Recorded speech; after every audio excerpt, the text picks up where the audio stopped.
Counting down. 3, 2, 1. Okay, welcome back with me, Vero Givarnavit, in the presentation of education. Okay, before that, Al-Mukarram, Al-Ustadz Al-Mudaris, bahwa Dr. Gunawan, wal-Mukarram Jamil Ikhwah, Jami'i Ashabi Asdiqai, kaifa halukum, izayakum, aywa.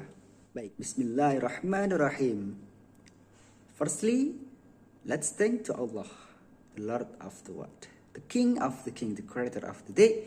And secondly, salawat and salam daimaini mutalazimaini ala nabiyina Muhammad sallallahu alaihi wasallam. And the last, saya tidak lupa untuk mengucapkan banyak-banyak terima kasih kepada dosen pembimbing, dosen pengampu di mata kuliah pelajaran ilmu pendidikan. Dan juga saya duduk di hadapan kalian semua sebagai moderator di presentasi ilmu pendidikan kelompok 5. Baiklah, sebelumnya saya ucapkan kepada kalian Assalamualaikum warahmatullahi wabarakatuh. Baiklah, saya akan memperkenalkan. I want to introduce my friends about this presentation. For the first, myself, Vero Givarnavit, and the second, Valinda Denta Irfania, and the last, Ismi Aziza. Aywa, wa ba'da sa ubayin yang akan saya jelaskan di materi kali ini, yaitu judulnya sebagai teori-teori pendidikan dalam aliran-aliran pendidikan. Apa sih itu teori-teori pendidikan dalam aliran-aliran pendidikan? Gagasan dan pelaksanaan pendidikan selalu dinamis sesuai dengan dinamika manusia dan masyarakatnya. Sejak dulu, kini maupun di masa depan, pendidikan itu selalu mengalami perkembangan. Seiring dengan perkembangan sosial budaya dan perkembangan ilmu pengetahuan dan teknologi, pemikiran-pemikiran yang membawa pembaruan pendidikan itu disebut aliran-aliran pendidikan. Seperti dalam bidang-bidang lainnya, pemikiran-pemikiran dalam bidang pendidikan itu berlangsung seperti suatu diskusi berkepanjangan, yakni pemikiran-pemikiran terdahulu selalu ditanggapi pro dan kontra oleh pemikir-pemikir berikutnya. Dan karena dialog tersebut akan melahirkan pemikiran-pemikiran yang baru lagi. Dan demikian seterusnya. Aliran-aliran pendidikan telah dimulai sejak awal hidup manusia. Karena setiap kelompok manusia selalu dihadapkan dengan generasi muda keturunannya yang memerlukan pendidikan yang lebih baik dari orang tuanya. Di dalam berbagai kepustakaan tentang aliran-aliran pendidikan, pemikiran-pemikiran tentang pendidikan telah dimulai dari zaman Yunani kuno sampai saat ini. Oleh karena itu, dalam pembahasan ini hanya akan dibatasi pada beberapa rumpun. Aliran klasik dilanjutkan dengan beberapa gerakan baru yang pengaruhnya masih terasa hingga kini. Dan akhirnya, tonggak penting pemikiran pendidikan diharapkan tidak akan mengurangi maksud dan tujuan sebagai pembekalan. Dan selanjutnya, yaitu aliran klasik dan gerakan baru dalam pendidikan. Pemikiran-pemikiran tentang pendidikan yang telah dimulai pada zaman Yunani kuno dan dengan kontribusi berbagai bagian dunia lainnya, akhirnya berkembang dengan pesat di Eropa dan Amerika Serikat.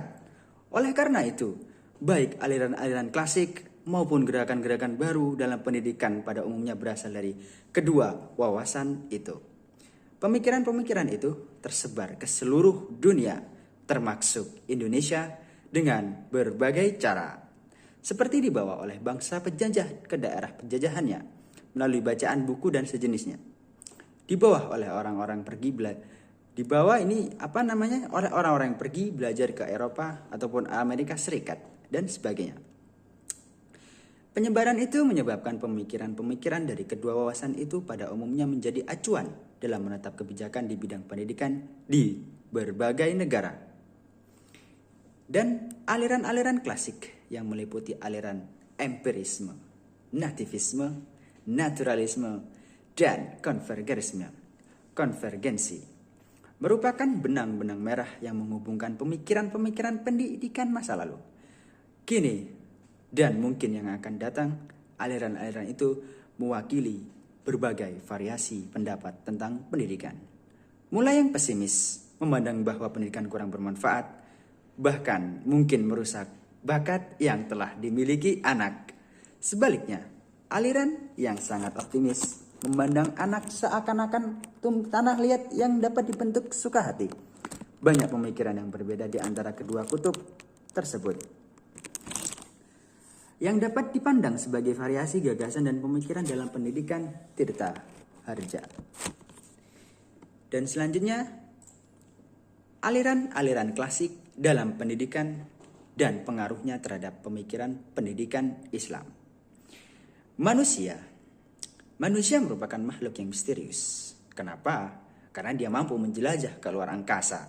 Tetapi angkasa itu masih belum cukup terungkap. Minimal para pakar dan ilmu-ilmu perilaku cenderung berbeda. Terdapat pendapat tentang berbagai hal mengenai perilaku manusia itu. Sehubungan dengan kajian tentang aliran-aliran pendidikan, perbedaan pandangan itu berpangkal pada perbedaan pandangan tentang perkembangan manusia. Terdapat perbedaan penekanan di dalam suatu teori kepribadian tertentu tentang faktor manakah yang paling berpengaruh dalam perkembangan kepribadian. Teori-teori dari strategi disposisional, terutama yang berdasar dan pandangan biologis atau konstitusional dari Gersmer dan Sheldon, memberikan tekanan pada pengaruh faktor hereditas, sedang teori-teori dari strategi behavioral dan strategi fenomenologis menekankan faktor belajar. Kedua strategi yang terakhir ini, meskipun keduanya menekan faktor belajar, tetapi mengemukakan pandangan yang berbeda tentang bagaimana proses belajar itu terjadi. Akibatnya, perbedaan pandangan tentang hakikat manusia. Aliran-aliran tersebut pada umumnya mengemukakan satu faktor yang dominan tertentu saja, dan dengan demikian, suatu aliran pendidikan akan mengajukan gagasan untuk mengoptimalkan faktor tersebut dalam rangka mengembangkan manusia. Baiklah, dan selanjutnya aliran empirisme. Empirisme sendiri berasal dari bahasa Latin. Asal katanya empiricus, yang berarti pengalaman. Aliran ini dinamakan aliran tabula rasa. Artinya, meja berlapis lilin yang belum ada tulisannya. Dengan kata lain, seseorang dilahirkan seperti kertas kosong yang belum ditulisi, maka pendidiklah yang akan menulisnya. Itu dari Idris di tahun 1992. Perkembangan seseorang tergantung 100% pada pengaruh lingkungan atau pada pengalaman-pengalaman yang diperoleh dalam kehidupannya. Oleh karena itu, aliran ini dinamakan aliran optimis dalam pendidikan. Okay, now we next our speakers. That is Valinda Denta Irvania. Okay. The time for her. Oke, waktu saya persilakan untuknya. Terima kasih. Baik, terima kasih kepada moderator yang telah memberikan saya waktu untuk mempresentasikan tentang teori pendidikan dalam aliran klasik. Di sini saya akan menjelaskan tentang pendidikan dalam perspektif aliran nativisme. Aliran nativisme berasal dari bahasa Latin, asal kata nativus yang berarti terlahir. Seseorang berkembang berdasarkan apa yang dibawanya dari lahir. Hasil akhir perkembangan dan pendidikan manusia ditentukan oleh pembawaannya dari lahir. Pembawaan itu ada yang baik dan ada yang buruk. Oleh karena itu, manusia akan berkembang dengan pembawaan baik maupun pembawaan buruk yang dibawanya dari lahir. Pendidikan tidak berpengaruh sama sekali terhadap perkembangan seseorang. Pendidikan yang diberikan tidak sesuai dengan pembawaan seseorang tidak ada gunanya untuk perkembangan. Oleh karena itu, aliran ini merupakan aliran pesimis dalam pendidikan. Pelopornya adalah Schopenhauer, filosof kebangsaan Jerman. Baik, untuk selanjutnya yaitu tentang pendidikan dalam perspektif aliran naturalisme. Naturalisme sendiri berasal dari bahasa Latin, Asal katanya natur yang berarti alam, tabiat, dan pembawaan. Nativisme ialah aliran yang meragukan pendidikan untuk perkembangan seseorang karena ia dilahirkan dengan pembawaan yang baik. Ciri utama aliran ini yakni dalam mendidik seseorang, kembalilah kepada alam agar pembawaan seseorang yang baik tidak dirusak oleh pendidik. Dengan kata lain, pembawaan yang baik supaya berkembang secara spontan. Kalau diberikan juga pendidik, hendaklah dikembangkan aturan-aturan masyarakat yang demokratis sehingga kecenderungan alamiah anggota masyarakat dapat terwujud. Maksudnya, untuk menjaga pembawaan seseorang yang baik tidak dirugikan, anak itu merupakan manusia dewasa kecil, namun mempunyai tahap-tahap perkembangan yang perlu pula dikembangkan secara alamiah. Dengan kata lain, pendidikan hendaklah dimulai dengan mempelajari perkembangan. Mungkin cukup sekian dari saya. Terima kasih. Saya kembalikan kepada moderator. طيب لقد سمعنا وأطعنا إلى بينت فالندا دنتا إرفانيا. فالآن نمضي إلى المتكلمة الثالثة، فهي مرأة جميلة اسمها من؟ Ismi Aziza. Aywa. Waktu dan tempat saya persilahkan untuk menjelaskan bab selanjutnya. Baik, monggo. Baik, terima kasih kepada moderator. Di sini saya akan melanjutkan penjelasan dari teori-teori pendidikan dalam aliran klasik. Yang terakhir ada aliran konvergensi. Perintis aliran ini adalah William Stern pada tahun 1871 sampai 1939, seorang ahli pendidikan bangsa Jerman yang berpendapat bahwa seorang anak dilahirkan di dunia sudah disertai pembawaan buruk. Konvergensi berasal dari bahasa Inggris, asal katanya yaitu konvergensi, yang berarti pertemuan pada satu titik. Aliran ini mempertemukan atau mengawinkan dua aliran yang di atas yang berlawanan, yaitu aliran nativisme dan empirisme. Menurut aliran ini, perkembangan seseorang tergantung pada pembawaan dan lingkungannya. Dengan kata lain, pembawaan dan lingkungan mempengaruhi seseorang. Pembawaan seseorang baru berkembang karena pengaruh lingkungan. Hendaknya para pendidik dapat menciptakan suatu lingkungan yang tepat dan cukup kaya atau beraneka ragam agar pembawaan dapat berkembang semaksimal mungkin. Sebaliknya, lingkungan yang baik tidak dapat menghasilkan perkembangan anak yang optimal jika memang pada diri anak tersebut tidak terdapat bakat yang diperlukan untuk mengembangkan itu. Sebagai contoh, hakikat kemampuan anak manusia berbahasa dengan kata-kata adalah hasil dari konvergensi. Pada anak manusia ada pembawaan untuk berbicara melalui situasi lingkungannya. Anak belajar berbicara dalam bahasa tertentu. Lingkungan pun mempengaruhi anak didik dalam mengembangkan pembawaan bahasanya. Karena itu, manusia mula-mula menggunakan bahasa lingkungannya, misal bahasa Jawa, bahasa Sunda, bahasa Inggris, dan sebagainya. Kemampuan dua orang anak yang tinggal dalam satu lingkungan yang sama untuk memperlancar bahasa mungkin tidak sama. Itu disebabkan oleh adanya pembedaan kuantitas pembawaan dan perbedaan situasi lingkungan. Biarpun lingkungan kedua anak tersebut menggunakan bahasa yang sama, William Stern berpendapat bahwa hasil pendidikan itu tergantung dari pembawaan dan lingkungan. Karena itu, teori William Stern disebut teori konvergensi, yaitu konvergen, artinya memusat ke satu titik. Jadi, menurut teori konvergensi, A. Pendidikan mungkin untuk dilaksanakan, B.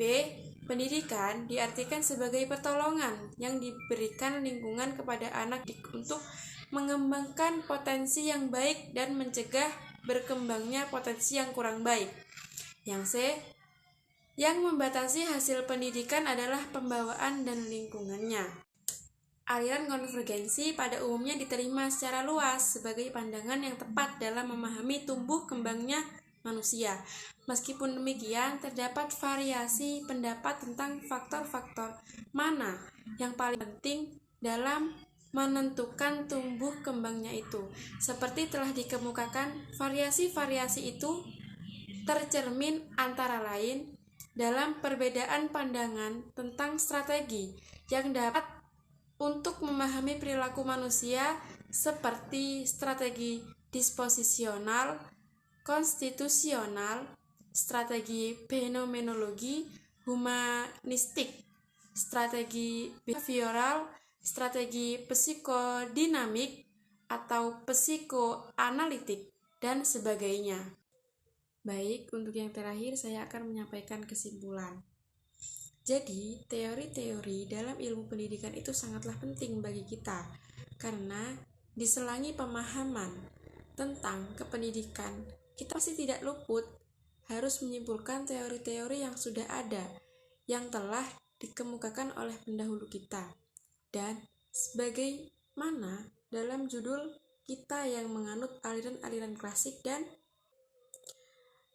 antara lain aliran-aliran itu adalah aliran-aliran klasik yang meliputi aliran-aliran empirisme, nativisme, naturalisme, dan konvergensi.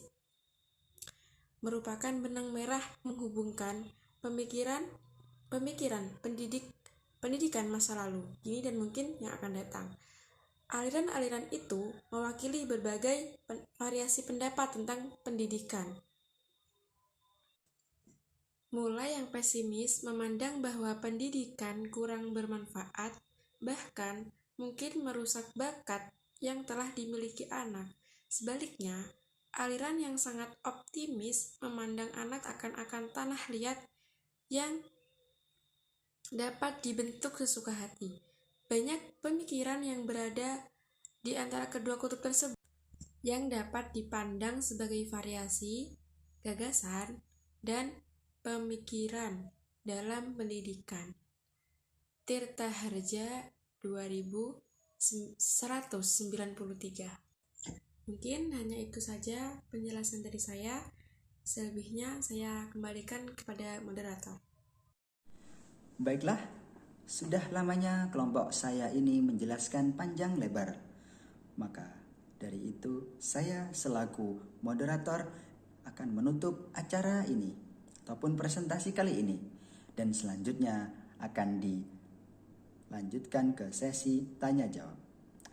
Okay, remember my people and my sister and my brother, wherever, whenever, and however, think smart until you will be prominent people. And also, education is not everything, but everything without education is nothing. Okay, the last for me. Wassalamualaikum warahmatullahi wabarakatuh. Arigato gozaimasu.